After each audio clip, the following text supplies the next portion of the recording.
Messi's 50-goal season. Messi casually turned La Liga into his own private goal simulator in 2011-2012. At some point during that season, defenders stopped trying. You could see it in their body language. He scored in every way possible. Left foot, right foot, headers, volleys, tap-ins, solo runs, free kicks, penalties. But then the most insane thing you probably hear today, he didn't even win the league. Real Madrid had to go full Avengers mode just to survive. They dropped 121 goals and got 100 points. The greatest team in club history. The average golden boot in Europe goes to a guy with 25-30 goals. Ronaldo, the ultimate stat machine, got 48 that same season, and he still lost the Pichichi. Most top strikers dream of hitting 50 goals across all competitions. Messi hit 50 in just the league, and 73 in total. That's one goal every 54 minutes. Make it make sense. But to make it even worse, there's a big difference between Messi and Ronaldo that season, actually. Messi wasn't even playing as a striker. He was a false nine. Whenever he wanted, he'd just drop back to midfield, and if they needed goals, he would jump in as striker. Then, boom, 1-0, 2-0, 5-0. Call your goalkeeper's therapist. But of all games, these next ones are truly insane. 4 goals versus Valencia, hat-trick versus Malaga.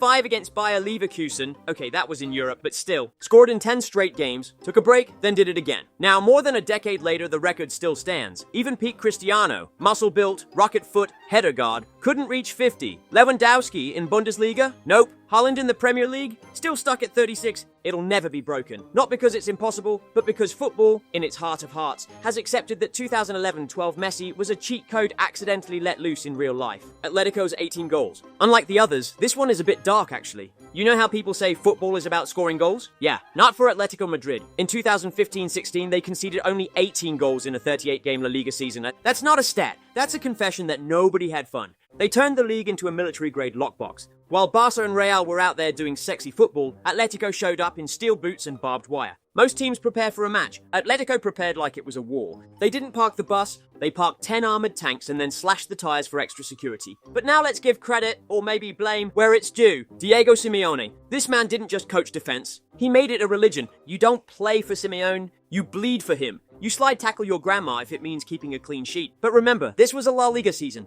not some Farmers League, aka PSG. They played peak Messi. They played Ronaldo, Bale, Neymar, Suarez, Benzema. They faced tactical chaos from Villarreal, Sevilla, you name it, and still only let in 18. That's less than 1 goal every 2 games. Barcelona that year conceded 29. Real Madrid, 34. Celta Vigo, LOL, 59. But there were a few cheats that they used that year to concede this less. Simple. God mode Jan Oblak in goal. Hands like glue, eyes like a hawk, face like a wall. Diego Godin played like he was fighting for his hometown. Jose Jimenez, basically a younger version of Godin, but even more violent.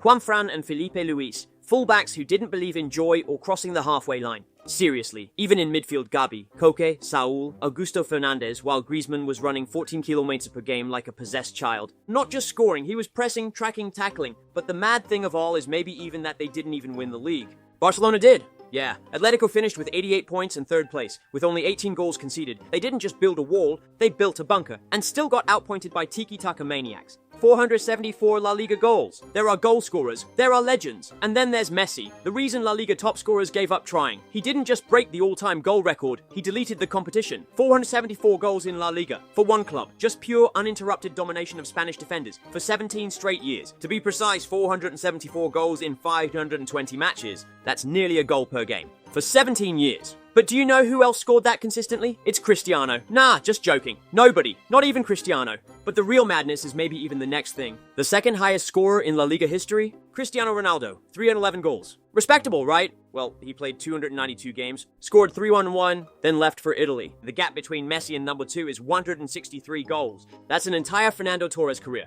And please, don't talk to me about active players catching up. Griezmann, 179. Benzema, gone. Lewandowski, he'd need to play until he's 56 and score in every game. But unlike Cristiano, there is a huge difference in this one. Messi had to share goals with peak Neymar and Suarez, and he still hit 474. Imagine if Barcelona had just played him up front and said, go be selfish. We'd be looking at 600 plus goals. But here's where it gets even more unfair. Messi was also assisting goals while doing this, 192 La Liga assists to be exact. So on top of his 474 goals, he was also the league's top creative force. This man was passing to himself at some point. 73 games scoring in a row. From April 2016 to September 2017, Madrid didn't go a single game without scoring. Not in La Liga, not in the Champions League, not in Copa del Rey. Every single match, somebody got cooked. But let's be real, every club has cold nights, off days, dull matches, even the best teams blank sometimes. But this Madrid team, nah, it wasn't just one guy doing the damage, it was a hit squad. Cristiano Ronaldo, the inevitable abs machine with a shooting cannon. Karim Benzema, criminally underrated at the time, doing everything. Gareth Bale, sprinting down the wing like he was late for a flight. Isco, magician feet, blurry dribbles, hair gel for days. Asensio, James, Morata, off the bench like armed backup. Even Casemiro scored. A holding midfielder who tackles first, breathes second, shoots third. This streak spanned across seasons. Started in 2015-16, went full psycho mode in 2016-17, then continued until September 2017, but never forget that this was prime Zidane ball. Yep, rotation, squad depth, high confidence. They'd rest Ronaldo and still drop 4 on someone. Morata and James scored 25 goals combined off the bench like it was Sunday League. Benzema and Isco linking play like a brain and 2 legs. Bale, when healthy, terrifying. But here's the best part.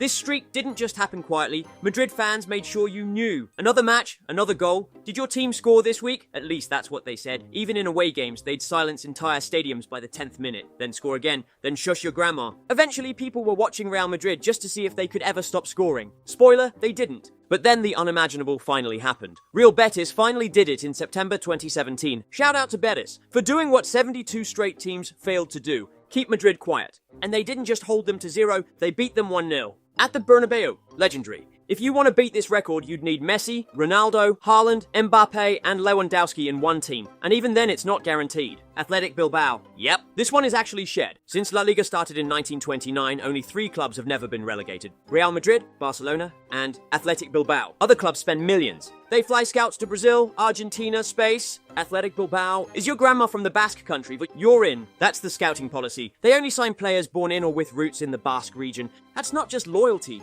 that's spiteful survival. Because here's the thing, they've had bad seasons, they've had full-on meltdowns, squads that couldn't pass 5 meters, but somehow, they always survive. But they're not parking the bus either. They've played beautiful football, they've played ugly football, they've played 1990s British pub football with headers and slide tackles. They are just kind of. But clubs like Valencia gets laughed at while they won the league 6 times, but still dropped to the Segunda. Real Betis? Down. Villarreal? Down. Atletico Madrid? Yes. Even they got relegated once in the year of chaos. But Athletic? Still here. Still wearing the same red and white stripes. But do not act like they're broke either. This isn't a relegation-dodging underdog. They've built players like Iker Muniain, captain since 9 years old, feels like it. Aymeric Laporte, sold to City for pocket millions. Kepa Arrizabalaga, somehow the most expensive keeper in the world once. Inaki Williams, played insane games in a row without blinking. They don't just produce talent, they build careers, and then when those players leave, they cry, replace them with another Basque cousin, and go again. And yes, they've had close calls. 2006-07, barely survived,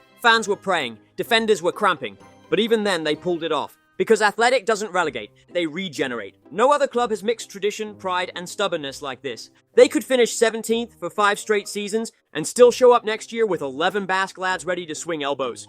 8 Pichichis. Let's just get this over with. The Pichichi Trophy, Spain's top scorer award, supposed to be for La Liga's most lethal striker every season. You know, meant to be shared around. But Messi? He turned it into his personal souvenir, won it 8 times. 8. That's not winning, that's colonizing the award. Most legends fight their whole career just to get one. Guys like Diego Forlan, 1, Hugo Sanchez, 5, even Cristiano Ronaldo, the man built in a lab to score goals, only got 3. Messi, 8. And he made it look like a minor inconvenience. From 2010 to 2021, the man was on an annual Pichichi subscription plan. Show up, drop 30 plus goals, pick up the trophy, go home, repeat. But it's not just how often he won, it's who he beat, actually. Cristiano Ronaldo in his prime. Griezmann, Suarez, Benzema, Neymar, Villa, Higuain. He made elite strikers look like bench warmers in the goal charts. Let's get specific. 2011-12, 50 goals, that's the highest ever in La Liga. He won that Pichichi while Real Madrid hit 100 points and Ronaldo dropped 46. Yes, Ronaldo scored 46 goals in one season and still lost the top scorer race. Insane, right? But then the 2012-13 season happened. 46 goals, back-to-back dominance. This is the season where defenders just started watching him score.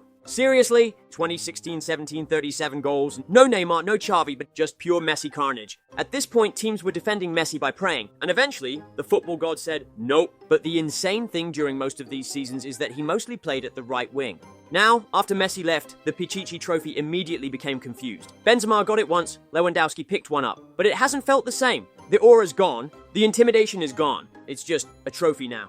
474 La Liga goals, 8 Pichichi trophies, countless broken egos. There may be another great scorer one day, but 8 Pichichis? Nah, that record is locked in a museum. 100 points. Here's the thing. In football, getting 90 points in a season is incredible. It usually means you've dominated, controlled, conquered. But Real Madrid in 2011-12 was something else. Yep, 100 points. The most brutal, unforgiving, disrespectful league campaign Spain has ever seen. And no, this wasn't just some smooth ride. This was Jose Mourinho's Real Madrid, which means goals, chaos, red cards, and body bags. They didn't play football, they played demolition derby. 32 wins, 4 draws, 2 losses, and those 2 losses, absolute flukes. But then the goals they scored is just more impressive. You want to know how many goals they scored? 121. What the fuck? Yep, in 38 games. That's more than 3 per match. More than most mid-table teams score in 2 seasons. Cristiano Ronaldo, 46 league goals. Karim Benzema, 21 goals like it's nothing. Gonzalo Higuain dropped a cheeky 22 just to remind people he existed. Ozil, 17 assists and a masterclass every week. Di Maria, Khedira, Marcelo, Xabi Alonso, all cooking. Even Sergio Ramos was scoring while karate-kicking strikers at the other end. Every match felt like they were out for revenge. Against who? Doesn't matter. Everyone. Anyone. But let's not forget Mourinho. The mastermind, the villain, the man who made even press conferences feel like wrestling promos. He came to Spain to dethrone Barca's perfect football, and this season, he succeeded. Not by playing better football, but by scoring more goals than a FIFA game. This Real Madrid team didn't tiki-taka. They counter-attacked like a pack of wolves. You lose the ball, 5 seconds later it's in your net. Ball to Alonso, ping to Ozil, through ball to Ronaldo, net, repeat, repeat, repeat. The funniest part? They had to go this hard,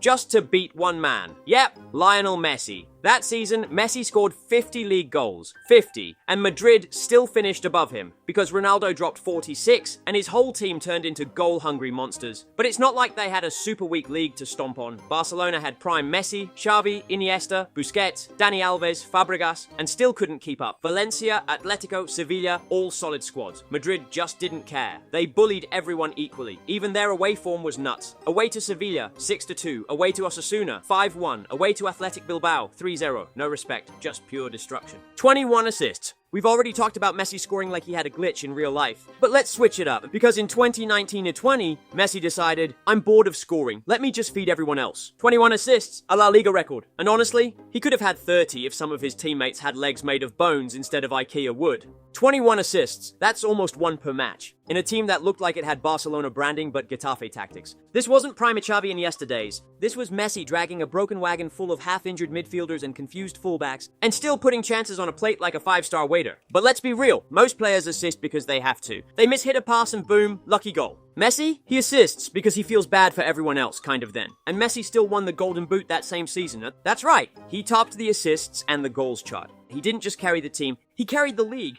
On mute. But some of these assists were just out of this world. Even his no-look pass to Griezmann looked like a dare. And don't forget, he was doing this during a COVID season, with empty stadiums, no crowd, no buzz, just Messi and a football. And he still made defenders panic like the stands were full of angry Catalan ghosts. Now let's compare, just for fun. De Bruyne's record in the Premier League, 20 assists. Ozil at his peak, 19. Xavi, never touched 21. Modric, not even close. So yeah, 21 assists. Most people can't even complete 21 passes under pressure. Messi handed out goals like party favours, and still had time to score 25 of his own. This wasn't football, this was football babysitting. Messi feeding everyone, cleaning up their mess, and tucking them into bed after full time. 39 games unbeaten. Barcelona once went 39 games unbeaten in all competitions. From October 2015 to March 2016, if you played Barcelona, you didn't hope to win. You just hoped to survive. But this wasn't just any Barcelona team either. It was the Luis Enrique version, the one with Messi, Neymar, and Suarez all on one line. A front three so deadly, your centre-backs were already asking for forgiveness during the anthem.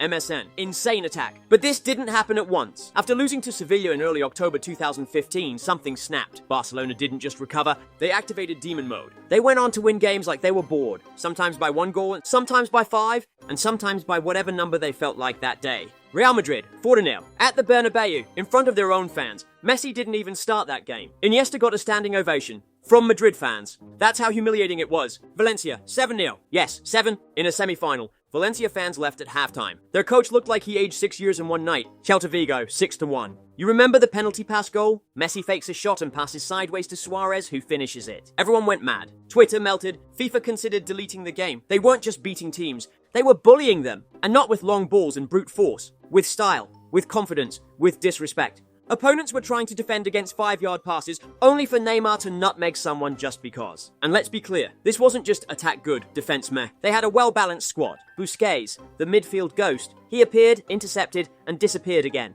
Piqué and Mascherano. Not pretty, but effective. One made last-ditch tackles, the other yelled a lot. Alba and Dani Alves bombing down the wings like caffeinated roadrunners. And behind them, Claudio Bravo, just chilling most games. Did he have to make big saves? Not really. Because by the time teams reached him, they were already losing 4-0 and emotionally broken. Every match was a highlight reel. MSN linking up like they had cheat codes installed. Suarez backheels to Neymar. Neymar cross to Messi. Messi nutmeg, goal, shrug. But now here's what made it scary. It didn't matter how you played against them. High press, they passed around you like a training drill. Low block, they danced in front of your box until someone scored. Physical battle, good luck. Suarez probably tackled your defender instead. There was no escape. You played Barcelona in this run, and you were on the menu. Remember, this wasn't a one-week miracle. This lasted for more than 5 months. That's half a season of teams trying to figure it out. The stats, 32 wins, 7 draws, 122 goals scored, 24 conceded. Yeah, that's over 3 goals per game. And most of those conceded were when they were already 4 up and letting the ball boys play. Madrid even had to sack Benitez mid-season after that 4-0 embarrassment. But then suddenly the streak ended. How? Real Madrid. Because of course, in April 2016, Madrid beat Barca 2-1 at the Camp Nou, with 10 men. Thanks to Ronaldo. It wasn't even Madrid's best day, they just had the willpower of angry history, but even that loss didn't undo the damage. Barcelona had already set a new La Liga record, 39 games unbeaten. The previous record, 34. Held by Real Sociedad in 1980. Arsenal's Invincibles, 38 unbeaten. But that was mostly draws and 1-0 wins. Juventus had long streaks too. In a league with 2 serious teams, Bayern, sure. But they don't have to play Messi every weekend. Even now, years later, no team in La Liga has come close. Madrid, Atletico, Barca's rebuild, nobody's gotten near 39. Because it takes more than a good squad. It takes chemistry, magic, ego control, and 3 generational attackers all in their villain era. 622 games. In modern football, if a player hits 300 appearances, we're impressed. Longevity's hard. Clubs rotate, knees give out, coaches lose patience. But then there's this guy, Andoni Zubizarreta. 622 La Liga games. Yes, from 1981 to 1998, the man just showed up every week, every year, through fashion trends, political changes, and at least 8 different kinds of football boots. Zubi wasn't a goalkeeper, he was a permanent fixture. But here's the scary part, he was actually good, not some mascot racking up appearances like a charity case. He started for the best clubs in Spain, he captained, he won trophies, and he made saves that still haunt strikers. Athletic Bilbao, where it all began. Debuted in 1981, played 169 league games, won 2 league titles, clean sheets for fun. First club he annoyed with eternal consistency. Barcelona, the big one. 301 league appearances. That's 8 full seasons of still him. Won La Liga 4 times, played under Johan Cruyff, was part of the dream team before dream became a marketing term. Valencia, the final form, 152 games. Just because retiring at 35 like a normal person would be too easy. By the time he retired in 1998, some of his earliest opponents were already coaches. Kids who grew up watching him were now scoring against him, and he still didn't flinch. And don't forget, this was the 80s and 90s. No modern recovery methods, no ice baths, no load management, no Instagram to complain on. You got kicked in the head? Tough. Put some tape on it and finish the match. And Zubizarreta did. Again and again and again. Goalkeepers today rotate every few weeks. But not Zubi, he'd play 38 games. Every season. Like clockwork, like taxes, like Real Madrid signing a random Brazilian every January. 622 games. You know how many that is? Let's compare. Casillas, 5 on 10. Valdez, 387. Courtois, as of 2025. Not even close. Ter Stegen, still chasing shadows. Oblak, consistent, but he'd need to play until he's 40 and never miss a minute. Nobody's touching 622. But here's why this is humiliating. Most careers now last like 10 good years. Players jump around, they go to the Premier League, Saudi, MLS, China, back to La Liga, retire, come back, retire again. Zubizarreta just stayed. One league, one planet for 17 years, but then his international career too. 126 caps for Spain, played in 4 World Cups. Held the record until Casillas came along with his hero cape. Made so many saves in qualifying, they stopped inviting certain teams. He wasn't just Spain's number 1, he was their number 1 for nearly 2 decades. And when he finally retired, he didn't disappear, he became a sporting director. Now, here we are, decades later. And still, no one has broken his record, because nobody plays that long anymore. The game's faster, careers are shorter, knees collapse, egos explode, agents push for moves, but Zubi just stood there, like a statue with reflexes, and didn't move for 622 matches. Will anyone break it? Doubt it.